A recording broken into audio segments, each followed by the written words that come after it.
நல்லது பண்றதுக்கு அரசியலுக்கு வாங்கடா, கொள்ளை அடிக்கிறது கொலை பண்றதுக்கு அரசியலுக்கு.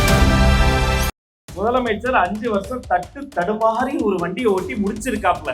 மூச்சு பிடித்து நடக்கக்கூடிய திமுக மாநாடெல்லாம் இன்னைக்கு நம்மை காப்பி அடித்து டிவியை போட்டு பார்க்குற திமுக மாநாடு நடுவில் ரேம்ப் வாக் போட்டானுங்க. இவர் அதே மாதிரி அதே டெய்லர் அதே வாடகை. ஆக தலைவரே நீங்க ரேம்ப்ல வர்றீங்க தலைவரே, அவர் ஆக நடந்து நடந்து வர்றாரு. ஆக 200 ஒருத்தர் கொடுத்து நாம போனா ரேம்ப் வாக், அவங்க போனா டக் வாக்கா மாதிரி அந்த டிவி கீழே துண்டு வீசுறானுங்க பாருங்கடா. அதே மாதிரி வீசு, 200 ரூபா வீசு வீசு. எங்க தளபதி இருக்காரு பாருங்க, அவர் முதலமைச்சராக ஆசைப்படுகிறார் நீங்க எல்லாரும் சொல்றீங்க. இந்த நடந்த குத்தையெல்லாம் பார்க்கிற பொழுது முதலமைச்சர் தான் தளபதியாக ஆசைப்படுகிறார். தன்னெழுச்சியான கூட்டம், இவ்வளவு பெரிய கூட்டம்லாம் இத்தனை மணிக்கெல்லாம் திமுகக்கு வாய்ப்பில்லை ராஜா, வாய்ப்பில்லை. சொன்னாங்களே, சொன்னதை எதையாவது அவங்க செஞ்சாங்களா? எதையுமே செய்யல. தலைவர் தேர்ந்தெடுக்கக்கூடியவர் வெறும் வேட்பாளர் மட்டும் கிடையாது, இந்த ஊரையே காப்பாளராக இருப்பார். அந்த வேட்பாளர் தன்னுடைய துறையின் உச்சத்தை தூக்கி போட்டுவிட்டு இந்த மக்களுக்காக நல்லது செய்ய வேண்டும் என்பதற்காக தன் மீது கல்லடி விழுந்தாலும் பரவாயில்லன்னு களத்திற்கு வந்திருக்கக்கூடிய மாவீரன் என்னுடைய தலைவர்.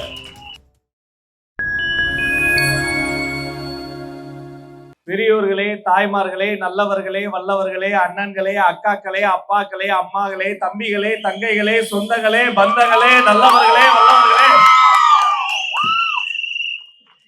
எதுக்கு தனித்தனியா சொல்லிக்கிட்டு ஒரே வரியில சொல்லிடலாம், தளபதி நெஞ்சில் குடியிருக்கும். இத்தனை மணிக்கு கட்டுக்கடங்கி இத்தனை பெரிய கூட்டம் ஜெயிச்சிட்டாரு தளபதி. அம்பத்தூர்ல ஜெயிச்சிட்டாரு. வெட்டு வெட்டு வெட்டு. உயிர் தலைவருக்கு உயிர் வணக்கம். ஆளாக்கி அழகு பார்க்கும் பாசமிகு பொதுச் செயலாளருக்கு பாச வணக்கம். எனக்கு முன்னால் பேசிய பரப்புரை செயலாளர் அண்ணன் நாஞ்சில் சம்பத்துக்கு நல்வணக்கம். அம்பத்தூரை வெற்றி கோட்டையாக மாற்றி வைத்திருக்கிற அன்பு அண்ணன் பாலமுருகன் அவர்களுக்கு வெற்றி வணக்கம்.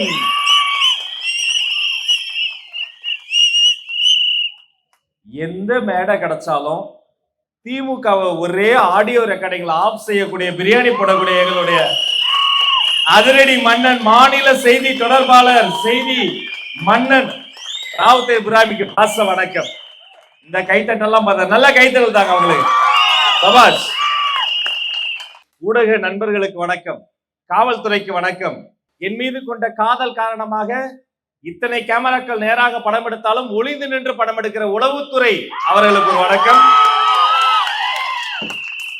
மண்டைக்கு மேல உள்ள கொண்டைய மறைக்கிறான். எங்க பார்த்தாலும் ஒரே சந்தோஷம், எல்லார் முகத்திலையும் மகிழ்ச்சி. இருந்தாலும் உங்க மேல எனக்கு பெரிய வருத்தம். எங்க போனாலும் திமுக காரங்களை வம்பிழுக்கிறது. முதலமைச்சர் 5 வருஷம் தட்டு தடுமாறி ஒரு வண்டியை ஓட்டி முடிச்சிருக்காப்ல. அவர்கிட்ட அதை கேட்கறது இதை கேட்கறது. இப்படிதான் நம்ம ஏரியா பக்கம் ஒரு நாள் அவர் வந்தப்ப ஒரு அம்மா போய் குழந்தைய கொடுத்து குழந்தைக்கு பேரு வைங்க அப்படின்னு. குழந்தையுடைய அப்பா பேர் என்னன்னு கேக்குறாங்க. அந்த அம்மா சொல்லுது, குழந்தையுடைய அப்பா பேரு ஷேக் அலாவுதீன்ங்க அப்படின்னு. ஷேக் அலாவுதீன். அவர் அதை வாங்கி, ஓ ஜெயக்கடாவா, உலகத்துல ஜெயக்கடான்னு யாருக்காவது பேர் வைப்பாங்க? ஜெயக்கடா. அவரு அந்த வாங்கிட்டு சொல்றாரு, ஆக ஜெயக்கடாவுடைய குழந்தைக்கு கருணாநிதியின் பேர் வைக்கிறேன். அது பொம்பளை குழந்தை. அந்த மனுஷனை போய் நீங்க எது நீங்களே அது நீங்களே. உலகம் முழுக்க இன்னைக்கு ஒரே காப்பி கலாச்சாரம். 1 மாசமா டிவி பாக்குறேன். முன்னெல்லாம் 3 நாள் மூச்சு பிடித்து நடக்கக்கூடிய திமுக மாநாடெல்லாம் இன்னைக்கு நம்மை காப்பி அடித்து டிவியை போட்டு பாக்குற திமுக மாநாடு நடுவில் ரேம்ப் வாக் போட்டானுங்க. ரேம்ப் வாக்ல அவரு தலைவரை கூட்டு வர்றாங்க, துண்டை போடுறாங்க, பாட்டை போடுறானுங்க. நான் அதை நினைத்து பார்க்கிறேன். தமிழக வெற்றி கழகம் என் சகோதரன் சொன்னானே, கடைக்கோடி தொண்டன் ராஜ்மோகன் கையில் மைக்கு வரும், மேடைக்கு மேலே நின்று பார்க்கிற போது 15 லட்சம் மக்கள் திரண்டு நிற்பாங்க. ஆண்கள் அப்படியே முக மலர்ச்சியோட இருப்பாங்க. அது என்ன பிரமாதம். என் சிங்க பெண்கள் அப்படியே கர்வத்தோட நிற்பாங்க, என் அண்ணனை பார்க்கணும்னு. அப்படி சிலிர்த்து போய் நிற்போம். ஒரு தேன்கூடு காட்டு மலை உச்சி மீது இருக்கிற தேன்கூட்டு பக்கத்தில் இருப்பதை போல அந்த மூச்சு காட்டு வெப்பம் என சுடும். அப்படியே எந்த பக்கம் பார்த்தாலும் சந்தோஷம். ஓடி ஓடி உழைத்துக் கொண்டிருப்பார் பாசமிகு பொதுச் செயலாளர். இந்த பக்கம் கழக மாவட்ட செயலாளர்கள் எல்லாரும் வேலை பார்த்துக்கிட்டே இருப்போம். திடீர்னு மெல்ல அந்த இசை ஸ்டார்ட் ஆகும். அந்த நொடி எனக்கு தெரியும். அப்படியே மைக்கு முன்னாடி வருவேன். அந்த அந்த வெப்பத்துக்கு நடுவிலே ஒரு தென்றல் போல ஒரு காற்று வீசும். மைக்கு முன்னாடி வந்து நான் நின்று சொல்வேன், தர்மத்தாயின் தவ புதல்வரே. ஒரு சாதாரண வெள்ள சட்டையை மட்டிச்சு விட்டு வெள்ளி கப்பை முறுக்கி விட்டு சிரித்த முகத்தோடு வெற்றி தலைவர் வருகின்ற போது அப்படி சொல்லும் போதே சிரிக்கும். ஓடி வந்து எல்லாரையும் கட்டி பிடிச்சு தொட்டு பேசவே தயங்கக்கூடிய அரசியல் தலைவர் இருக்கிற உலகில் எங்களை அத்தனை பேரையும் கட்டி ஆற தழுவி கை குலுக்கி நான் கொஞ்சம் மக்களை பார்த்துட்டு வந்துடுவான்னு ஒரு குழந்தையை போல துள்ளி குதித்து என் தலைவன் அப்படி ஓடி வருகிற போது பசங்களா இருக்காங்க பாருங்க, அப்படி துண்டை சுத்தி தலைவருக்கு போடுவாங்க. அந்த துண்டெல்லாம் அப்படி எடுத்து அவர் தோல்ல போட்டு ஒரு 1000 துண்டோட ஆடி ஆடி அவர் வருகிற பொழுது, ஆஹா அழகர் ஆத்துல இறங்கிட்டாரு, சாமி வந்துருச்சு. அது எங்க இவர் அதே மாதிரி அதே டெய்லர் அதே வாடகை. ஆக தலைவரே நீங்க ரேம்ப்ல வர்றீங்க தலைவரே. அவரு ஆக நடந்து நடந்து வர்றாரு. ஆக 200 ரூபாய் ஒருத்தர் கொடுத்து, நாம போனா ரேம்ப் வாக்கா, அவங்க போனா டக்கு வாக்கா. எனக்கு இந்த தொழில் ரகசியம் தெரியலையே. இது பரவாயில்லைங்க. இதே மாதிரி அந்த டிவி கேல துண்டு வீசுறானுங்க பாருங்கடா, அதே மாதிரி வீசு, 200 ரூபா வீசு வீசு. அவனுக்கு அவங்க தலைவர் மேல என்ன கோபமோ என்ன பழைய பகையோ தெரியல, துண்ட தோல்ல போட சொன்ன சுருட்டி மண்டையிலே போட்டான் பாரு. அவரு அப்படியே ஷாக் ஆகி மாதிரி ஒரு சிஸ்டர் போய் அப்படி ஒரு பூ கொடுப்பாங்க நம்ம தலைவருக்கு. அதே மாதிரி நீ போய் பூவை கொடு, பூவை கொடுன்னு சொல்லி அந்த பிள்ளைக்கு சொன்னீங்களே, பூவை வாங்கி என்ன பண்ணுன்னு சொன்னீங்களா? அவரு ஆக இந்த பூவை என்ன பண்றது, இப்ப நானு 5 வருஷம் ஆட்சியவே என்ன பண்ணுன்னு அவருக்கு தெரியல. அவனை தூக்கி போட்டு போய் எல்லாத்தையும் காப்பிடிச்சிங்க. அந்த அம்மாக்கு அவ்வளவு சிரிப்பு, ஊரே சிரிக்குதுங்க. ஏன்னா அந்த பேண்ட் கலரை கூட வாடா காப்பி அடிப்பீங்க. ஒரே ஒரு லைன்ல சொல்றேங்க, மீடியா நண்பர்களா இருக்கீங்க, தப்பா எடுத்துக்காதீங்க. நான் எத்தனை முறை சொன்னாலும் கரெக்டா வெட்டி நமக்கு எதுக்கு வம்புன்னு அந்த லைனை தூக்கிடுவீங்க. கவலை இல்லை, இன்னைக்கு அவருடைய சேனலே சேனல் ஓனரே இப்ப எங்க கட்சி தான், அதுல போட்டு விடுங்க. ஐயா எங்க தளபதி இருக்காரு பாருங்க, அவர் முதலமைச்சராக ஆசைப்படுகிறார் நீங்க எல்லாம் சொல்றீங்க. இந்த நடந்த குத்தையெல்லாம் பார்க்கிற பொழுது முதலமைச்சர் தான் தளபதியாக ஆசைப்படுகிறார்.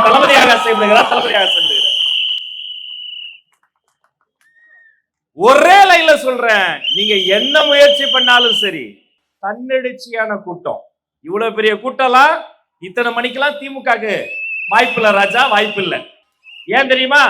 9 மணியை தாண்டோன்னு திமுக காரங்க மத்தியில அப்படியே மாப்பிள்ள கடையை சாத்திரமா மாப்பிள்ள வா கிளம்பலாம். ஆனா இங்க அப்படி கிடையாது. இது கோட்டருக்கும் கோழி பிரியாணிக்கும் கூடக்கூடிய கூட்டம் அல்ல. என் கழக மாவட்ட செயலாளர் குரல் கொடுத்தால் கூடுகிற கூட்டம். ஒரு குரல் போதும். 300 ரூபாய் காசு கொடுத்து கூடக்கூடிய கூட்டம் அல்ல. இந்த மண்ணுக்காக மக்களுக்காக மூச்சையும் பேச்சையும் மாறி வழங்குவதற்காக சாமானிய வீட்டில் இருந்து வந்து சரித்திரம் படைக்கக்கூடிய வெற்றி கூட்டம். எனக்கு ஒரே சந்தேகம், அம்பத்தூர் வரும்போதெல்லாம் எவ்வளவு பெரிய தொகுதி, எவ்வளவு அழகான ஊரு, எப்படிப்பட்ட மக்கள். இங்க இருந்து பார்க்கும்போது அந்த அந்த முகத்தை எல்லாம் பார்க்கும்போது அவ்வளவு சந்தோஷம். அப்படியே அந்த மகாலட்சுமியே உட்கார்ந்துருக்க மாதிரி இருக்குமா, அவ்வளவு சிரிப்பு. இப்படிப்பட்ட மக்கள் கிட்ட ஒரு சட்டமன்ற உறுப்பினர் 5 வருஷத்துல என்னென்ன பண்ணிருக்கணும்? சொன்னாங்களே, சொன்னதை எதையாவது அவங்க செஞ்சாங்களா? எதையுமே செய்யல. அப்ப இந்த இந்த அம்பத்தூருக்கு யாரு நம்முடைய வேட்பாளர்? யாரா வேணா இருக்கலாம். ஏன் அவர் இந்த மேடையிலேயே கூட இருக்கலாம்.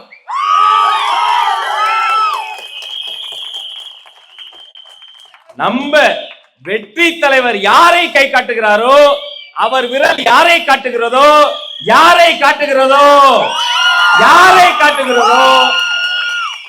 நல்லா எழுதி வச்சுக்கங்க. தலைவர் தேர்ந்தெடுக்கக்கூடியவர் வெறும் வேட்பாளர் மட்டும் கிடையாது, இந்த ஊரையே காப்பாளராக இருப்பார் அந்த வேட்பாளர். நீங்க இந்த அளவெல்லாம் எடுப்பாங்கல்ல, சட்டைக்கு இவ்வளவு பேண்ட்டுக்கு இவ்வளவுன்னு. திமுக எம்எல்ஏக்கு என்ன தெரியுமா அளவுகோல்? 1 கொள்ளடிக்கணும், இல்லைன்னா நியூஸ் தமிழ் கேமராமேனை போட்டு அடிக்கணும். பழனி ஆண்டின்னு ஒரு எம்எல்ஏங்க 50 பேர் சேர்ந்து ஒரு கேமராமேன் அடிக்கிறாங்க.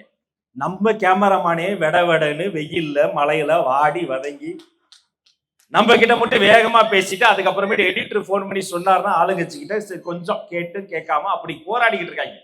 போட்டு தாக்குதல் பண்ணி ஒரு வாரம் முன்னாடி இதே மாதிரி மக்கள்கிட்டே போய் ஒரு டிபேட், அந்த மக்கள்கிட்டே ஒரு டிபேட், இந்த நவீன மைக்கெல்லாம் பொருத்திக்கிட்டு ஒரு தொகுப்பாளர் அவர் பேசிக்கிட்டே இருக்கும்போது கீழே இருந்து ஒருத்தர் எண்ணத்தை விட்டு அடிச்சான்னு தெரியல, காயப்படுத்தி ரத்தம் கொட்டி இப்படி ஊர் அடிக்கிறவங்க, ஊடகத்தை அடிக்கிறவங்க, கொள்ள அடிக்கிறவங்க எல்லாம் எம்எல்ஏவாக இருந்த காலம் முடிந்து விட்டது. இந்த ஊரையே காப்பாற்ற போகிற காப்பாளர்களும் மண்ணின் மைந்தர்களும் நல்ல மனிதர்களும் எம்எல்ஏவாக வரப்போற காலம் வந்துருச்சு. பிறந்த குழந்தை, ஒரு குழந்தை பிறகுது பாருங்க, ஜிஹெச்ல பிறந்தவர் நம்ம தலைவர். அந்த நாள்ல ஜிஹெச்ல பிறக்கிற ஒவ்வொரு குழந்தைக்கும் தங்க மோதிரம் போடுவார். சாதாரண வீட்டுல பிறந்தவர்மா, நம்மள மாதிரி ஒரு துணை இயக்குனர் வீட்டுல பிறந்தவருங்க. அவரு போட்டா அது பெரிய ஆச்சரியம் இல்ல. அவரை பின்பற்றி ஒவ்வொரு வருடமும் ஜிஹெச்ல அன்று பிறக்கிற ஒவ்வொரு குழந்தைக்கும், எல்லா குழந்தைக்கும் தங்க மோதிரம் போடக்கூடியவர் என்னுடைய கழக மாவட்ட செயலாளர் பாலமுருகன். நாம என்ன பண்றோங்கிறது தெரியணும்ல. குறமட்டு சுலபா வந்தோம் இல்லைங்க. பிறந்த குழந்தைக்கு தங்க மோதிரம், வளரும் குழந்தைக்கு ரொட்டி பால் முட்டை திட்டம். நான் ரொட்டி வாங்கிக்குவேன், ஒரு முட்டை வாங்கிப்பாரு, ஒரு பால் வாங்கிப்பாரு. ஊட்டச்சத்துக்காக போய் குழந்தைக்கு ஒரு சின்ன காலனியில குடிசை போய் கொடுப்போம். படிக்கும் குழந்தைக்கு விஜய் படிப்பகம், வீட்டுல படிக்க முடியலையா வா படிப்பகத்துல வந்து படி. திமுக மாதிரி குடிப்பக நடத்துற கட்சி கிடையாது, படிப்பக நடத்துற கட்சிடா டிவிக்கு.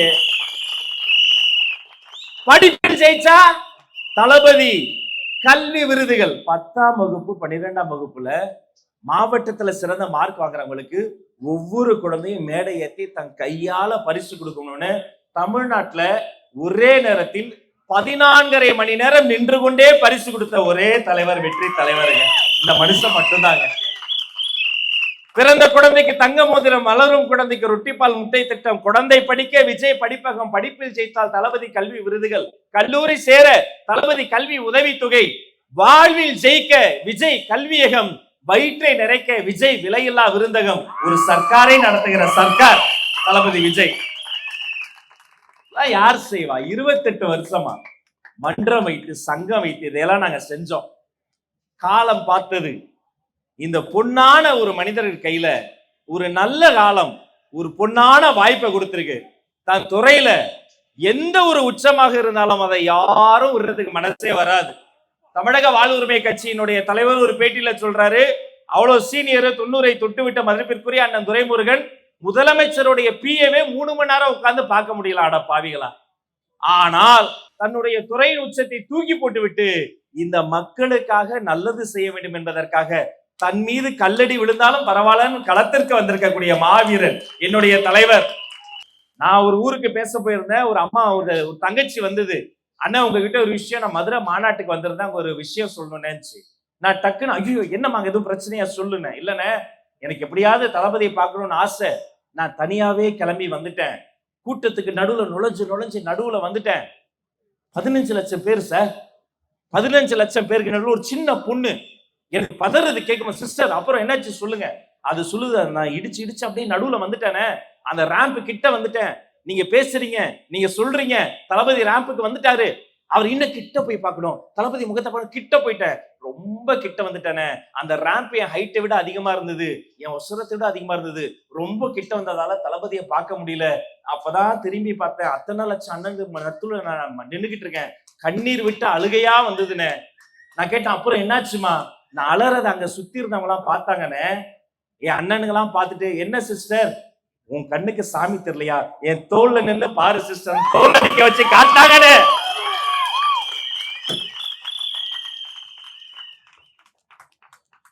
ஒன்பது ஆண்டுகளுக்கு முன்பு மெரினாவில் ஜல்லிக்கட்டு பண்பாட்டு போராட்டம் வந்த போது 10 லட்சம் பேரை திரட்டி போராடிய போது, அந்த நள்ளிரவு நேரத்தில் நான் அங்கு நின்று கொண்டிருந்த போது, வட இந்தியாவிலிருந்து ஒரு ஊடகம் வந்திருந்த போது, எங்களுக்கு நடுவே ஒரு சிறுமி, ஒரு இளைஞி, ஒரு யுவதி அமர்ந்திருந்தால் போராட்ட களத்தில். அவளிடம் மைக்கை நீட்டி அந்த மீடியாக்காரன் கேட்கிறான், இவ்வளவு ஆண்கள் நடுவில் இருக்கீங்களா, உங்களுக்கு பயம் இல்லையா?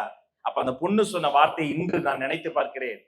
சுத்தி நல்ல மனசுள்ள ஒரு நல்ல குணமுள்ள ஆண்கள் நடுவில் இருக்கும்போது எனக்கு என்ன பையன், தாயின் கருவறையில் இருப்பதை போல பாதுகாப்பா இருக்கேன்னு அன்று அந்த பெண் சொன்னால், இன்று தமிழக வெற்றி கழகத்தில் இருக்கிற ஒவ்வொரு பெண்ணும் சொல்கிறார்.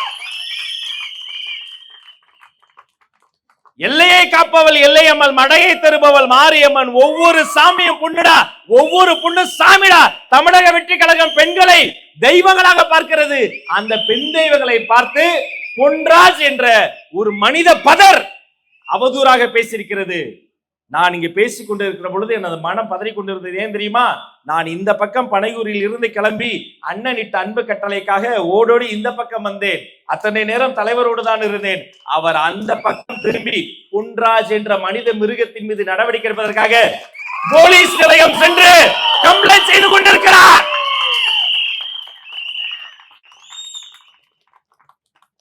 என்ன பேச்சு? நீ அறிவாலயத்திற்கு நன்றி விசுவாசம் காட்டுவதற்காக, அவர்கள் வீசக்கூடிய எலும்பு துண்டுகளுக்கு வாலாட்டுவதற்காக மாற்று கருத்து கொண்ட பெண்களை பார்த்து என்ன சொல்ற? சொல்ல நான் கூசுது. ஆனா அவன் சொன்னது என்னுடைய வீரியம் உங்களுக்கு தெரியணும். மாற்று கருத்து கொண்ட தமிழக வெற்றி கழகத்தில் இருக்கக்கூடிய பெண்களை பார்த்து அவர்கள்லாம் விபச்சாரிகள் சொல்றேன்னு சொன்னா, இந்த மேடையில் இருந்து அம்பத்தூரில் என்று சொல்லுகிறேன், பொன்ராஜ், நீ பகிரங்கமாக மன்னிப்பு கேட்கவில்லை என்றால் நடப்பது வேறு. சிங்க பெண்கள் உன்னை சும்மா விட மாட்டார்கள். தன்னெழுச்சியாக கூடிய பெண்கள் இவர்கள். ஒரு பெண் கிட்ட போய் கேட்டு பாருங்க, புருஷனை ரொம்ப பிடிக்கும், ஆனா சின்ன வயசுல இருந்து தாங்கி பிடித்து கூட நின்ன என் தம்பியை அண்ணனை அதுக்கு மேல பிடிக்கும். அப்படி தம்பிய அண்ணனா பார்க்கக்கூடிய தலைவன் என் வெற்றி தலைவன். யார வேணா போய் கேட்டு பாருங்க, உங்களுக்கு புருஷன் ரொம்ப பிடிக்கும். உங்களுடைய அப்பாவை அது என் சாமிங்க, என் புருஷனுக்கு மேல அப்படி சாமியாக தெய்வமாக பார்க்கக்கூடிய என் தலைவனை ஏற்றுக்கொண்டு இருக்கக்கூடிய பெண்களை பற்றி அவதூறையாக பேசிய உன்னது நான் அழுகி போகட்டும். அப்துல் கலாம் கூட அவர் இருந்தாராம். அந்த பெரிய மனிதரின் பெயரை சொல்வதற்கு ஒரு தகுதி தராதரத்தை இழந்து விட்டு இன்று அறிவாலயத்தினுடைய வாசலில் வாலாட்டி கொண்டிருக்கக்கூடிய மனித பதராக மாறி இருக்கிறார் திரு பொன்ராஜ் அவர்கள். அவருக்கெல்லாம் பதில் சொல்லி நான் நேரத்தை வீணடிக்க விரும்பல. மிக கடுமையான கண்டனத்தை பதிவு செய்யற, எந்த நிபந்தனையும் இல்லாமல் பொது மன்னிப்பு கேட்கணும், பொதுமக்களிடம் மன்னிப்பு கேட்கணும். மாற்று கருத்து கொண்ட பெண்களை பற்றி தவறாக பேசியதற்காக, அரசியல் களத்தில் நுழைந்த பெண்களை பற்றி தவறாக பேசியதற்காக இன்னொரு மீடியால இருந்து போன் பண்ணி கேட்கிறாங்க, நீங்க எதுவும் வருத்தம் தெரிவிக்கிறீங்களா? சொல்லி இருக்கிறாரு. நான் எதுக்கு வருத்தம் தெரிவிக்கணும்? விபச்சாரிகள் தான் நான் சொல்லுவேன் அப்படின்னு சொல்றேன்னா எத்தனை பெரிய குழுப்பு, எவ்வளவு அநாகரிக அரசியல். திமுக உனக்கு பின்புலமாக இருக்கிறது என்று நம்பிக்கொண்டு நீ எதை வேண்டுமானாலும் பேசலாமா? ஒவ்வொரு தேர்தலுக்கு ஒவ்வொரு கட்சிக்கு மக்கள் நீதி மையத்தில் நின்று அதற்கு முன்பு தனியாக ₹1 ஒரு இயக்கம் கட்டுறன்னு ஊரை அடித்து உலையில் போட்டு கடந்த தேர்தலில் ஒரு 3000 வாக்கு வாங்க கூட வக்கில்லாத நீ என்னுடைய பெண்களை பற்றி அவதூறாக பேசுவதா? காலம் பதில் சொல்லும். இன்னும் கொஞ்ச நாள் தான் இருக்கு. எல்லாரும் நாம செய்ய வேண்டிய ஒரு காரியம் இருக்கு. ஒவ்வொரு கட்சியுமே காசு கொடுத்து ஜெயிச்சிடலாம் நினைக்கிறாங்க. காசு இருக்கிறவன் தான் ஜெயிக்க முடியும்னா அம்பானி தான் அரசியல ஜெயிக்க முடியுமா? திமுக நினைக்கிறாங்க விளம்பரம் போட்டு ஜெயிக்கலாம் நினைக்கிறாங்க. விளம்பரம் நடிச்சுதான் ஜெயிக்க முடியலனா லலிதா ஜுவல்லரி ஓனர் தான் தமிழ்நாட்டுக்கு முதலமைச்சரா இருக்க முடியும். 4 கடைக்கு போங்க, நம்ம கடைக்கு வாங்க. அண்ணாரி வளையத்துலங்க போன வாரம் ஒரு பையன் போயிருக்கான், பிடிச்சிழுத்து 2 சீட்டு சார். 2 சீட்டு தான், அதுக்கு மேல கிடையாது. 2 சீட்டு சார். நான் என்ன சொல்ல, 2 சீட்டு தான். வா பிரஸ் மீட் சொல்லு, நீ எங்க இருந்து வர? நான் தண்ணி கேன் கூட வந்தேங்க. 25 கட்சி கூட்டணி, 26 கட்சி கூட்டணி, ஒரே ஒரு சேலஞ்ச். சின்ன பையன் தான், தமிழக வெற்றி கழகத்தின் கடைக்கோடி தொண்டன் தான். 25 கூட்டணி பெருமையா சொல்றல ஸ்டாலின். எந்த பேப்பரையும் பார்க்காம 25 கட்சி பேரை மட்டும் சொல்ல சொல்லுங்க சார். கட்சி பேரை நீ சொல்லிறியா? சட்டமன்றத்துல பெத்த அப்பா பேரே ஆக மாண்புமிகு முத்தமிழறிஞர் டாக்டர் கலைஞர் பார்த்து சொன்ன நீங்க பயம் என்னெல்லாம் பண்ணுது பாருங்க. ஐயோ தமிழக வெற்றி கழகம் வந்துருச்சு, 25 கட்சி கூட்டணி வச்சு ஜெயிச்சிடலாமா? அந்த கட்சியினுடைய தலைவர்கள் மட்டும்தான் கல்லாப்பட்டிக்காக அங்க போயிருக்கிறாங்க. உண்மையை அறிந்த அந்த கட்சியினுடைய தொண்டர்கள் மக்கள் அத்தனை பேரும் சாரசாரியா இங்க வந்துட்டாங்க. நல்ல அரசியலுக்கு வந்துட்டாங்க, நம்ம அரசியலுக்கு வந்துட்டாங்க. நீங்க செய்ய வேண்டியது ஒண்ணுதான். நம்முடைய தலைவர் அற்புதமான வாக்குறுதிகளை முன்னிறுத்தி இருக்கிறார். இந்த விஷயங்களை கொண்டு போய் வீடு வீடா கொண்டு போய் வீதி வீதியா கொண்டு போய் சேருங்க. வெற்றி தலைவர் இன்னும் சில மணி நேரத்தில் வெற்றி வேட்பாளரை குறித்த மிக சிறப்பான அறிவிப்பு வெளிவர இருக்கிறது.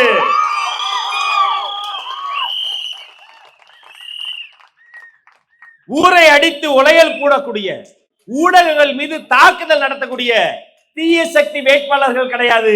உங்களுக்காகவே வாழக்கூடிய தூய சக்தி வேட்பாளர்களை காட்டப் போகிறார்.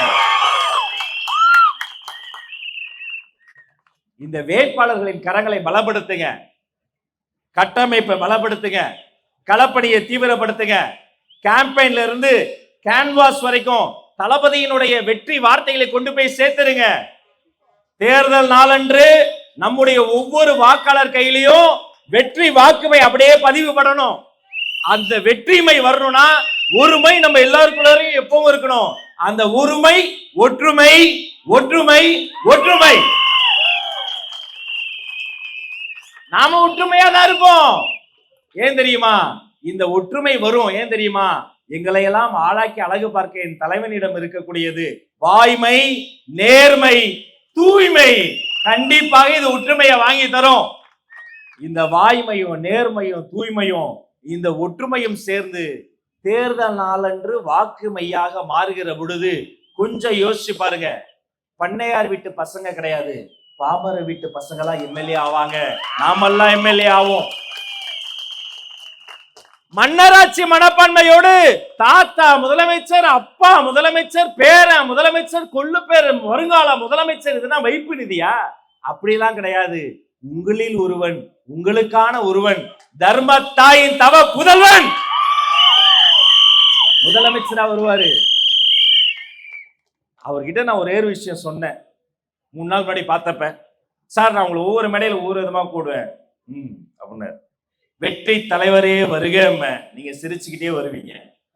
தர்மத்தாயின் தவ புதல்வரே வருக, நீங்களும் அப்படியே சந்தோஷமா வருவீங்க.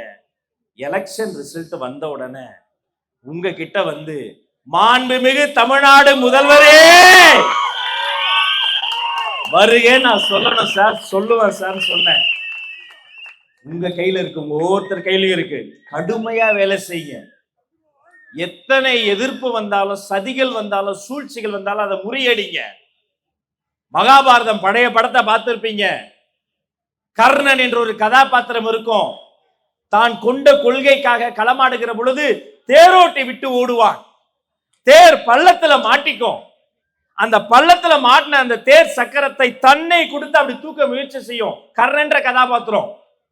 இதுதான் சமயம். தாக்குதல் தொடுன்ட்டோன்னு எல்லா பக்கத்துல இருந்து அம்படிப்பாங்க. எதிர்பாராத இடங்களில் இருந்தெல்லாம் அந்த நெஞ்சை துளைக்கும், இதயத்தை துளைக்கும், ரத்தம் கொட்டும். அப்போதான் அந்த தேர்கால், அந்த தேரின் சக்கரத்தை தூக்க கஷ்டப்படுவார். ஒரு கட்டத்துல அர்ஜுனன் விடுகிற அம்பெல்லாம் மலர் மாலையா மாறி கர்ணன் கழுத்துல மாலையா விடும். அப்ப அர்ஜுனன் கதாபாத்திரம் கேட்கும், நான் கோபத்தோடு கடைகளை எய்கிறேன், இந்த ஆயுதமெல்லாம் அவன் மீது அன்பு மாலையா விழுதே எப்படின்ட்டு கிருஷ்ண பரமாத்மா சொல்வாரு, அவன் யாரோ கிடையாது, இத்தனை ஆண்டுகளமாக மண்ணில் நல்லது மட்டுமே செய்த தர்மத்தாயின் தவ புதல்வன். அவனை உன்னால் அழிக்க முடியாது. உங்க பாதம் பிடித்து கேட்கிறமா, சரித்திரம் தந்திருக்கக்கூடிய பொன்னான வாய்ப்புமா. அந்த நல்ல மனசுக்காரர் நம்ம வீட்டு பிள்ளைய அம்பத்தூர்ல திரும்பிய திசையெல்லாம் வர்ற வழியெல்லாம் 4 கிலோமீட்டருக்கு முன்னாடியே கண்டுபிடிச்ச, எங்க பார்த்தாலும் சிவப்பு மஞ்சளும் சிரித்தபடி வெற்றி கொடி பட்டொலி வீசி பறந்து பறந்து பறந்து வா வாயின வரவேற்பு செய்தது. பாலமுருகன் இன்னைக்கு அம்பத்தூர்ல பறக்கிற இந்த வெற்றி கொடி இன்னும் 28 நாள்ல செஞ்சாஜ் கோட்டையில் பறக்கும் வெற்றி கொடி. தமிழ்நாட்டின் வெற்றி கொடி, தமிழக வெற்றி கழகத்தின் கொடி. இதே உற்சாகத்தோட மகிழ்ச்சியோட மக்கள்கிட்ட போக, இதே மேடையில, இதே இடத்துல, இதே தேர்தல் முடிந்த சில தினங்கள்ல இதே வெற்றி விழா மேடையில் உங்கள் அத்தனை பேரையும் அடைத்து அந்த வெற்றி வேட்பாளருக்கு, காப்பாளருக்கு ஒரு வெற்றி விழா நாம் நடத்த வேண்டும்.